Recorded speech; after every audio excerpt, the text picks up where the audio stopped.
जय श्री राम एवरीवन, आप सबका वेलकम है आज की हमारी क्लास के अंदर। तो आज हम स्टडी करेंगे क्लास 12th की नेक्स्ट यूनिट या next chapter, magnetism, magnetic effect of current. देखो, प्रीवियस लेक्चर्स के अंदर हमने क्या चीज स्टडी की थी? चार्ज के बारे में तो स्टडी कर रहे हैं। पूरी की पूरी फिजिक्स के अंदर हम चार्ज के बारे में स्टडी करेंगे 12th क्लास के अंदर कि चार्ज रेस्ट में है, चार्ज मूव कर रहा है, चार्ज स्टोर हो रहा है या फिर चार्ज आपस में कोलिजन कर रहा है। तो इसी कॉन्सेप्ट के ऊपर हम स्टडी करने वाले हैं। तो सबसे पहले जब हमने इलेक्ट्रोस्टैटिक पढ़ी थी, इलेक्ट्रोस्टैटिक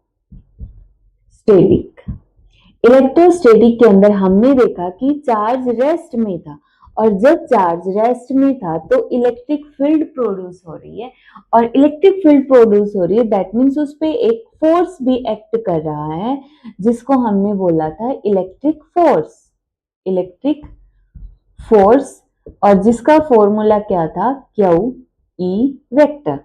ये फोर्स लग रहा था चाहे चार्ज रेस्ट में हो, मोशन में हो, पैरेलल में मूव कर रहा हो, एंटी पैरेलल में मूव कर रहा हो, परपेंडिकुलरली मूव कर रहा हो, कोई फर्क नहीं पड़ता। वो फोर्स उस पे एक्ट कर रहा था चार्ज के ऊपर। ठीक है।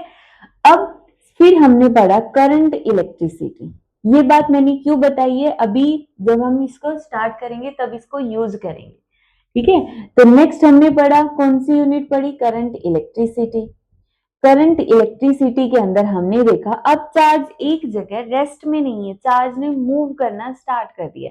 ठीक है, मतलब वो पहले चल नहीं रहा था, एक जगह खड़ा था, अब वो मोशन में आ गया। जैसे ही चार्ज मोशन में आ गया, और मोशन में भी कैसे? वन डायरेक्शन के अंदर। जब चार्ज एक डायरेक्शन में मूव करता है तो उसकी वजह से इलेक्ट्रिक करंट बनता है। क्या बनेगा? इलेक्ट्रिक करंट बन गया। ये हमने करंट इलेक्ट्रिसिटी में पढ़ा। ठीक है। अब हमारी थर्ड यूनिट हो गई मैग्नेटिज्म। मैग्नेटिज्म, इस यूनिट के अंदर हम देखेंगे कि या तो करंट की वजह से या फिर चार्ज के मोशन में होने की वजह से, कि चार्ज मोशन में है उसकी वजह से करंट बन गया, और इनकी वजह से प्रोड्यूस होगी मैग्नेटिक फील्ड। ठीक है। जैसे इलेक्ट्रिक फील्ड थी, इसी तरह चार्ज के मोशन में होने की वजह से मैग्नेटिक फील्ड जनरेट हो जाएगी। ठीक है। तो ये चीज हम अभी स्टडी करने वाले हैं अपने इस चैप्टर के अंदर, बहुत ही डिटेल में पढ़ेंगे। और इसको समझने के लिए थोड़ा सा स्टार्टिंग में ऐसे मान के चलो कि तब तक उनको ये भी नहीं पता था कि मैग्नेटिक फील्ड जैसा कुछ होता भी है या नहीं, उनको ये टर्म ही नहीं पता थी। ठीक है। तो स्टार्ट करते हैं। देखो, इंट्रोडक्शन के अंदर हो गया हमारा ये, एक तो स्टार्टिंग में कि चार्ज जैसे मूव करेगा, चार्ज के मोशन में होने की वजह से या फिर करंट की वजह से मैग्नेटिक फील्ड जनरेट होगी। या फिर इसके अंदर मान के चलते कि हमारे पास दो केस लेके चलो, एक करंट कैरिंग वायर है, इधर एक चार्ज रखा है, क्यों? पॉजिटिव चार्ज मान लेते हैं हम अपनी कन्वीनियंस के लिए, और वो है रेस्ट में। ठीक है। एक केस मानेंगे करंट है, और ये जो चार्ज है पॉजिटिव चार्ज, वो मूव कर रहा है इस डायरेक्शन में v की स्पीड से या v की वेलोसिटी से। डायरेक्शन दे दी तो वेलोसिटी बन गया। तो अब देखो होगा क्या? करंट कैरिंग वायर है, एक चार्ज रेस्ट में रखा है, तो हमने एक्सपेरिमेंटली ऑब्जर्व किया कि इस चार्ज पे कोई फोर्स एक्ट नहीं कर रहा है। इस करंट कैरिंग वायर का इस चार्ज के ऊपर कोई भी इफेक्ट नहीं हो रहा है, आराम से ये रेस्ट में रहेगा, करंट मूव करता रहेगा। ये हमने एक्सपेरिमेंटली ऑब्जर्व किया। सेकंड केस फिर हमने देखा कि चलो ठीक है, रेस्ट में रहने से कोई फर्क नहीं पड़ रहा है, मोशन करवा के देखते हैं। तो चार्ज को हमने करंट के पैरेलली मूव करवा दिया। ठीक है। जैसे ही हमने करंट को पैरेलली मूव करवाया, तो यहाँ पे जो ये करंट है या ये जो वायर है या फिर ये जो चार्ज है, ये इसके अंदर डिफ्लेक्शन होनी स्टार्ट हो जाएगी, और ये इसकी तरफ, वायर की तरफ डिफ्लेक्ट होना स्टार्ट हो जाएगा। ठीक है। तो यहाँ पे क्या होगा? Charge gets deflected towards the wire, wire की तरफ डिफ्लेक्ट होना स्टार्ट हो जाएगा।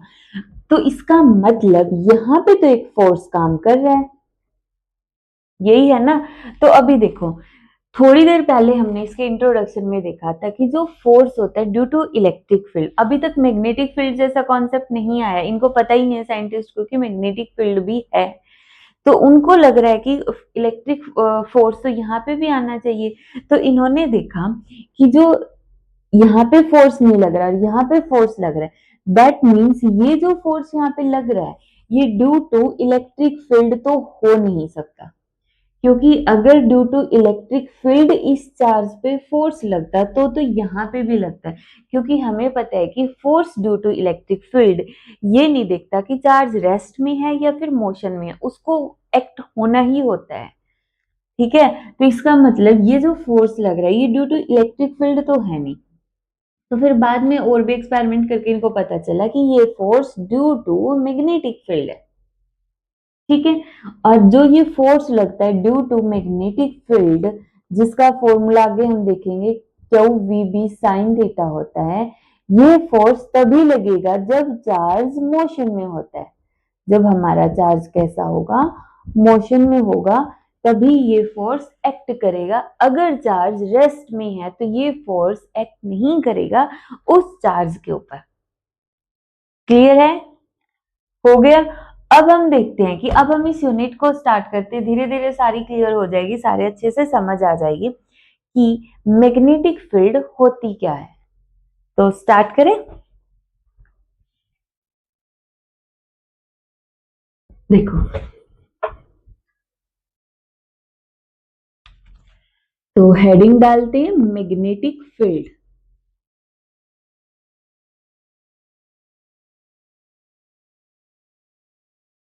देखो, मैग्नेटिक फील्ड हमारे पास क्या होगी, द स्पेस, फील्ड का मतलब क्या होता है, वैसे भी हमें पता है स्पेस ही होता है, the space around a current carrying conductor, around a current carrying conductor where its magnetic effect, where its magnetic effect can be experienced,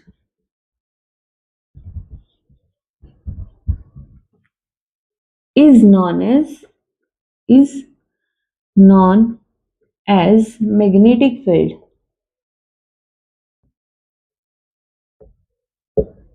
is known as magnetic field।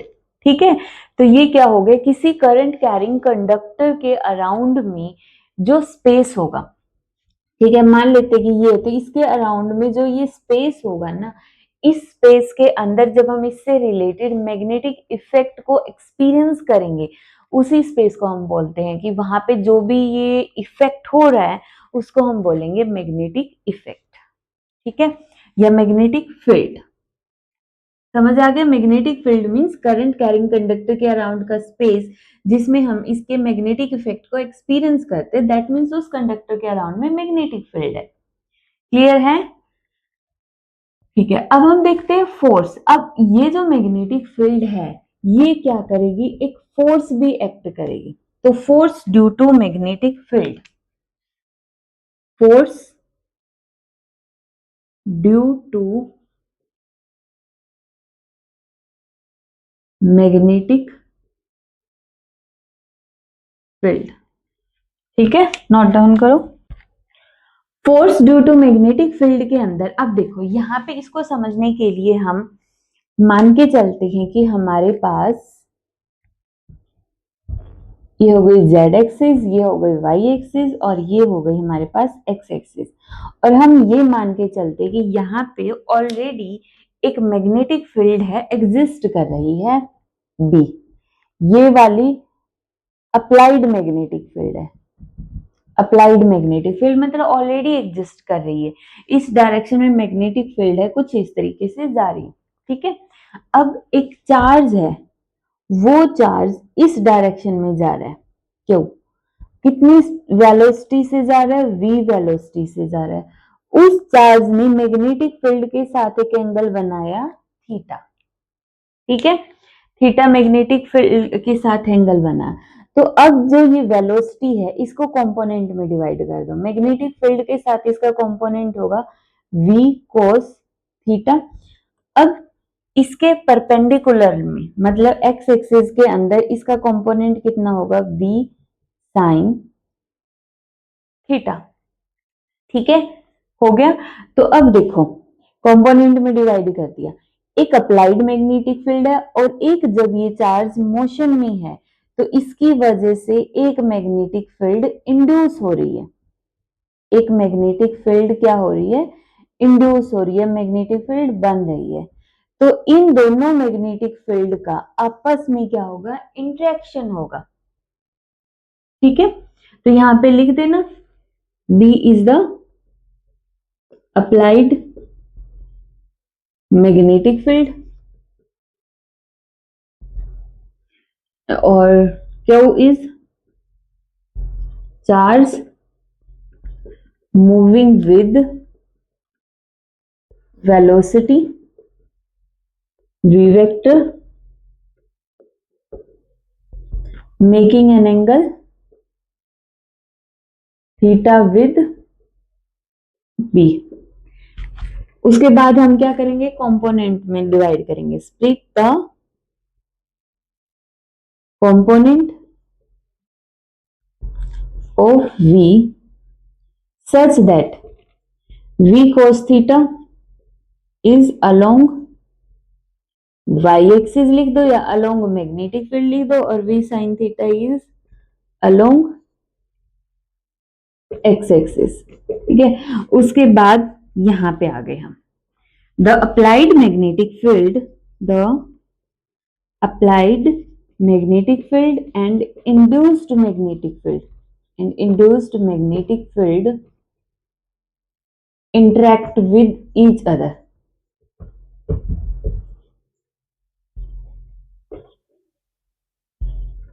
यहां तक हमने देखा कि ये वाली मैग्नेटिक फील्ड और ये वाली मैग्नेटिक फील्ड एक दूसरे के साथ इंटरेक्शन करेगी। इंटरेक्शन करने का मतलब क्या है कि यहाँ पे ये जो मूविंग चार्ज पार्टिकल है एक फोर्स को एक्सपीरियंस करेगा और वही फोर्स तो हमें कैलकुलेट करना है। नोट डाउन करो ये,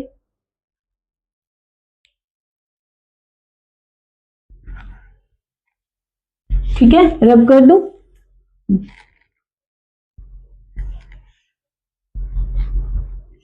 तो अब देखो, interact with each other, so the charge, moving charge लिख सकते हो, so the moving charge experience a force जो किसके इक्वल होगा, F। इसको तुम अलग अलग लिख सकते हो कि जैसे ये फोर्स होगा डायरेक्टली प्रोपोर्शनल होगा चार्ज की स्पीड के या चार्ज के मैग्नीट्यूड पे, फोर्स डायरेक्टली प्रोपोर्शनल होगा v। अब देखो डायरेक्टली प्रोपोर्शनल होगा v साइन थीटा के, कोस थीटा क्यों नहीं होगा अभी पता चल जाएगा जब हम ये टॉपिक क्लियर एक बार पढ़ देंगे। तो v साइन थीटा के, फिर फोर्स डायरेक्टली प्रोपोर्शनल होगा मैग्नेटिक फील्ड के कि कितनी मैग्नेटिक फील्ड अप्लाई कर रखी है। तो overall force is directly proportional to Q V B sine theta, ठीक है। Experience a force which depends upon, ऐसे लिख के तीनों फैक्टर लिख देना, ठीक है। तो फाइनली हम ये लिख सकते हैं कि F is directly proportional to Q V B sine theta. जब हम इस प्रोपोर्शनैलिटी के सिंबल को हटाएंगे तो एक कांस्टेंट आएगा k।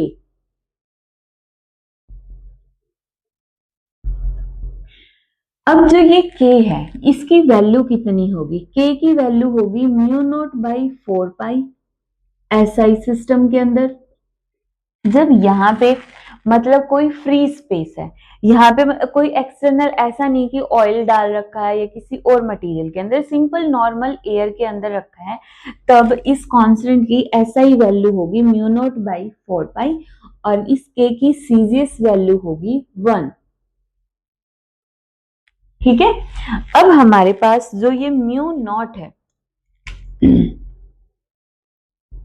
ठीक है, तो ये कितना होगा, ये क्या होगा, एब्सोल्यूट मैग्नेटिक परमिएबिलिटी। अब इस टर्म के मीनिंग वगैरह भी ये बहुत सारे, एब्सोल्यूट पर मैग्नेटिक परमिएबिलिटी या फिर रिलेटिव परमिएबिलिटी, इनको हम थोड़ी देर बाद पढ़ेंगे। अभी के लिए याद रखो कि ये म्यू नॉट की वैल्यू है, सॉरी म्यू नॉट का नाम है एब्सोल्यूट मैग्नेटिक परमिएबिलिटी, जिसे के का नाम होता था डाइलेक्ट्रिक कांस्टेंट, और ई नॉट एप्सिलॉन नॉट क्या हो गया था हमारे पास, इलेक्ट्रिक परमिएबिलिटी। इसी तरह ये मैग्नेटिक परमिएबिलिटी है, और इस के की वैल्यू होगी, या फिर अगर तुम्हें म्यू नॉट लिखना है तो इसको तुम लिख दो कि म्यू नॉट की वैल्यू होगी 4 पाई इंटू के की वैल्यू कितनी थी, 9 इंटू 10⁻⁹ ठीक है, ये इसकी हमारे पास वैल्यू होगी जब हम इसके न्यूमेरिकल्स में यूज करेंगे। इसकी यूनिट होगी वेबर पर एम्पियर पर मीटर। ये वेबर वगैरह क्या है, ये अभी थोड़ी देर बाद क्लियर हो जाएगा, अभी के लिए वैसे लिख लो इसको। क्लियर है, तो इसको हम ऊपर वाले इक्वेशन में पुट कर देते हैं। F इज इक्वल टू के की जगह म्यू नॉट बाई 4 पाई। अब देखो क्या मैं इसको ऐसे लिख सकती हूँ, क्यू बाहर V क्रॉस प्रोडक्ट B की।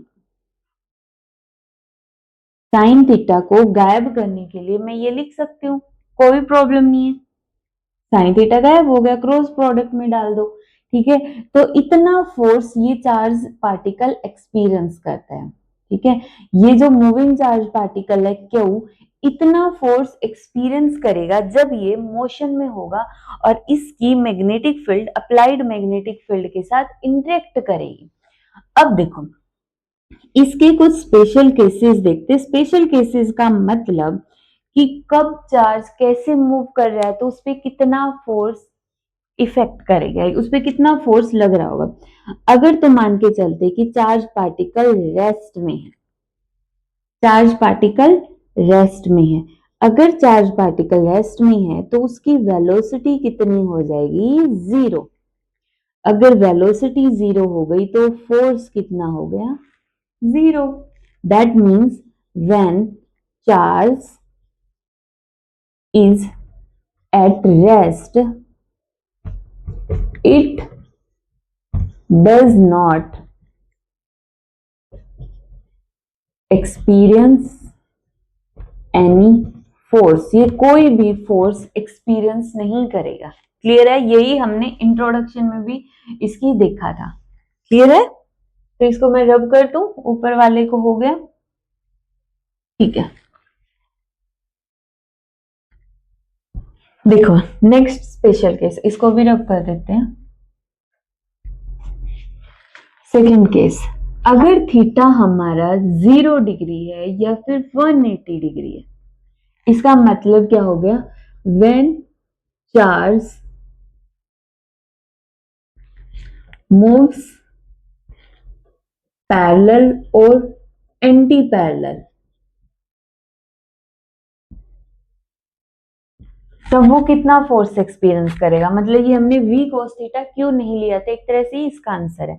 अगर चार्ज पार्टिकल की वेलोसिटी ये वाली v cos थीटा, ठीक है, मतलब अगर चार्ज पार्टिकल हमारा ऐसे मूव कर रहा होता यहाँ पे या ऐसे मूव कर रहा होता, ये थीटा एंगल ना बनाते हुए डायरेक्ट यहाँ पे ऐसे मैग्नेटिक फील्ड जा रही है। ठीक है, अभी तो कैसे बन रहा है, ये चार्ज पार्टिकल कुछ ऐसे है, ये हो गई हमारी y एक्सिस, x एक्सिस, और ये हो गई हमारी z एक्सिस। ठीक है, अभी तो ये चार्ज पार्टिकल ऐसे मूव कर रहा है, ये z एक्सिस है, हम y एक्सिस है जिसके अलोंग मैग्नेटिक फील्ड है, और ये हमारा चार्ज पार्टिकल ऐसे मूव कर रहा है एक एंगल बनाता हुआ इसके साथ।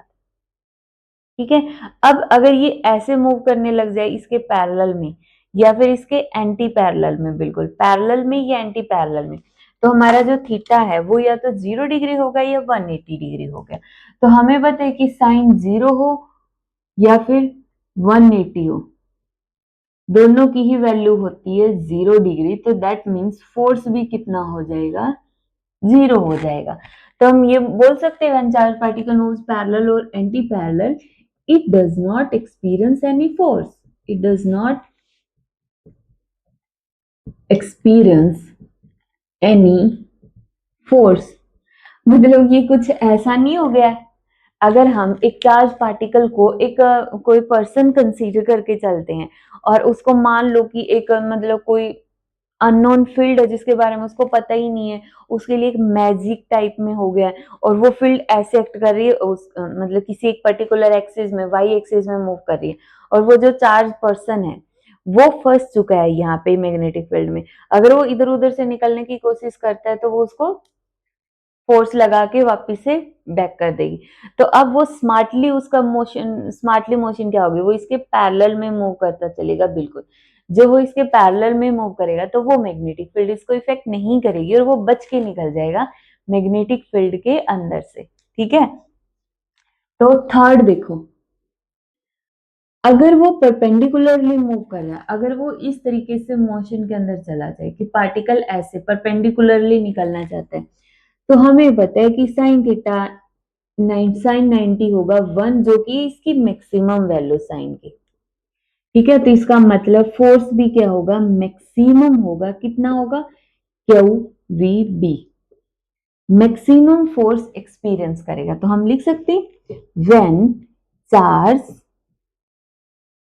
मूव्स परपेंडिकुलरली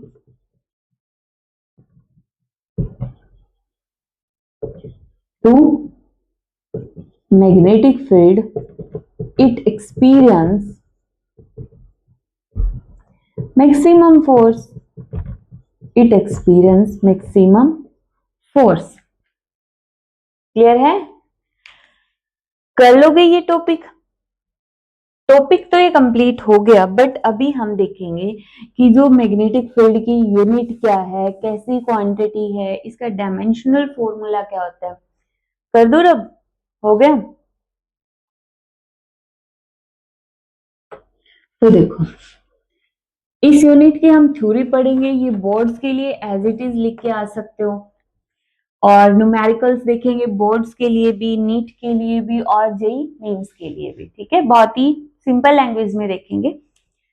तो देखो, मैग्नेटिक फील्ड मतलब बी, तो जैसे हमने इस पे वेक्टर लगा ही दिया तो पता चल गया कि ये हमारे पास एक वेक्टर क्वांटिटी होती है जिसकी डायरेक्शन होती है।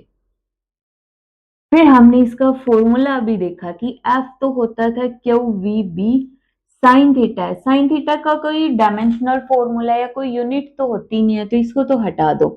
तो एफ का फॉर्मूला हमारे पास बन गया था क्यू वी बी, तो मैग्नेटिक फील्ड का बन गया एफ बाई क्यू वी। ये फॉर्मूला हमारे पास अभी तक आ चुका है। बहुत सारे और फॉर्मूले बनेंगे, बट अभी के लिए हम इसको ये मान लेते हैं। देखो, अगर हम इन जनरल इसकी यूनिट देखें, ठीक है, तो इसकी एसआई यूनिट होगी टेस्ला, निकोला टेस्ला सर के नाम पे इसकी यूनिट हो जाएगी टेस्ला, जिसको हम रिप्रेजेंट करेंगे टी से, ठीक है। और इसकी सीजीएस यूनिट हो जाएगी गोस,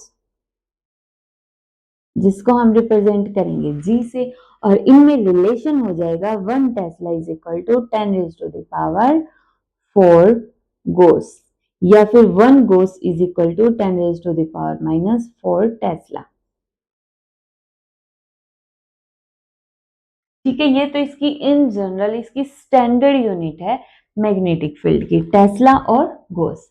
अगर हम फॉर्मूले के अकॉर्डिंग इसकी यूनिट देखें तो, क्योंकि हमें यूनिट सारी पता होनी चाहिए, इसके अलावा भी यूनिट होती है। देखो, फोर्स की यूनिट न्यूटन, चार्ज की कूलम, वी की मीटर पर सेकेंड, ठीक है। तो मैग्नेटिक फील्ड की यूनिट होगी न्यूटन सेकेंड पर कूलम पर मीटर, ठीक है। तुम अपनी तरफ से कोई भी ऐसी यूनिट बना सकते हो। फिर इसका एक फॉर्मूला ये भी हो गया, B is equal to F. Current का फॉर्मूला क्या होता है, charge into charge divide by time. Charge की जगह अगर मैं करंट इंटू टाइम पुट कर दूं तो मैग्नेटिक फील्ड का फॉर्मूला बन गया न्यूटन एम्पियर सेकंड मीटर पर सेकंड, कैंसल। तो बी का फॉर्मूला क्या बन गया, न्यूटन पर मीटर पर एम्पियर। एक यूनिट ये बन गई, एक यूनिट ये बन गई। कई बार एग्जाम में क्या होता है, ये पूछ लेता है कि इसमें से कौन सी यूनिट इसकी नहीं है, तो तुम्हें यूनिट निकालनी आनी चाहिए, ठीक है। तो एक इसकी यूनिट हो जाएगी वेबर पर मीटर स्क्वायर। ये कहां से आई है यूनिट, मैग्नेटिक फील्ड की। तो आगे चल के हम मैग्नेटिक फील्ड का एक और फॉर्मूला पढ़ेंगे बी ए से। तो यहाँ से बी हो जाएगा फाई डिवाइड बाई ए। जो हमारे पास फाई है इसको हम मैग्नेटिक फ्लक्स बोलेंगे आगे, और इसकी यूनिट होती है वेबर। और एरिया, एरिया की यूनिट हो जाएगी मीटर स्क्वायर, इसलिए मैग्नेटिक फील्ड की एक यूनिट हो जाएगी वेबर पर मीटर स्क्वायर। जो हमने ये वेबर वर्ड है अभी थोड़ी देर पहले जो हमने मैग्नेटिक परमेबिलिटी का कॉन्सेप्ट लिया था म्यू नॉट का, तो वहां पे स्टडी किया था, ठीक है। तो इसलिए यहाँ पे ये मैंने बता दिया कि वेबर पर मीटर स्क्वायर बी की यूनिट हो जाएगी। कर लोगे। तो ये था हमारा आज का topic magnetic effect of current का सबसे फर्स्ट टॉपिक, जिसमें हमने इंट्रोडक्शन पढ़ी और मैग्नेटिक फील्ड के बारे में पढ़ा, ठीक है, कि मैग्नेटिक फील्ड और उससे रिलेटेड फोर्स कितना होता है। तो तब तक के लिए इस टॉपिक को रिवाइज करते रहना। नेक्स्ट लेक्चर के अंदर हम फिर से एक न्यू टॉपिक के साथ स्टार्ट करेंगे।